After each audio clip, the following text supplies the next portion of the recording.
Telugu cinema ఇండస్ట్రీలో megastar తనయుడిగా ఇండస్ట్రీకి entry ఇచ్చిన రామ్ చరణ్ మొదటి సినిమాతోనే భారీ సక్సెస్ ని సాధించారు.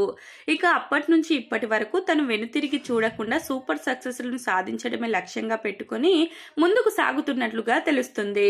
రామ్ చరణ్ గ్లోబల్ స్టార్ గా అవతరించడమే కాకుండా రంగస్థలం సినిమాలో తన నటనను చూసిన ప్రతి ఒక్కరూ ఆయనకు ఫ్యాన్స్ గా మారిపోయారు. ఇక ప్రేక్షకులతో పాటు ఇండస్ట్రీలో ఉన్న కొంతమంది హీరోలు కూడా తనకు డై హార్డ్ ఫ్యాన్స్ గా ఉన్నారనే విషయం మనలో చాలా మందికి తెలియదు.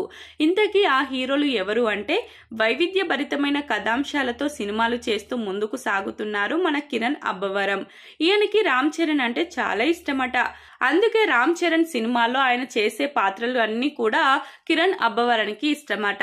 ఇక ఇదిలా ఉంటే ఆయనతో కలిసి నటించడానికి కూడా తాను సిద్ధంగా ఉన్నానని ఒకానొక సందర్భంలో తెలియజేశాడు. ఇక ఆయనతో పాటుగా నటుడు ప్రియదర్శికి కూడా రామ్ చరణ్ అంటే చాలా ఇష్టమట. ఆయన సినిమాల్లో ఎప్పుడు ఆఫర్ వచ్చినా కూడా వదులుకోనని రీసెంట్ గా ఒక ఇంటర్వ్యూలో తెలియజేశాడు. ఇక మొత్తానికైతే ఈ నటులు మన ఇండస్ట్రీలో ఉన్న రామ్ చరణ్ కి చాలా పెద్ద ఫ్యాన్స్ అవ్వడం అనేది నిజంగా మెగా ఫ్యామిలీకి దక్కిన ఒక అరుదైన గౌరవం అని చెప్పాలి. ఇక ఇది తెలిసిన మెగా ఫ్యాన్స్ కూడా సంబరాలు చేసుకుంటున్నారు. ఇక వీళ్లతో పాటుగా ఇండస్ట్రీలోనే ఇంకా చాలా మంది రామ్ చరణ్ కు వీరాభిమానులు ఉన్నారు.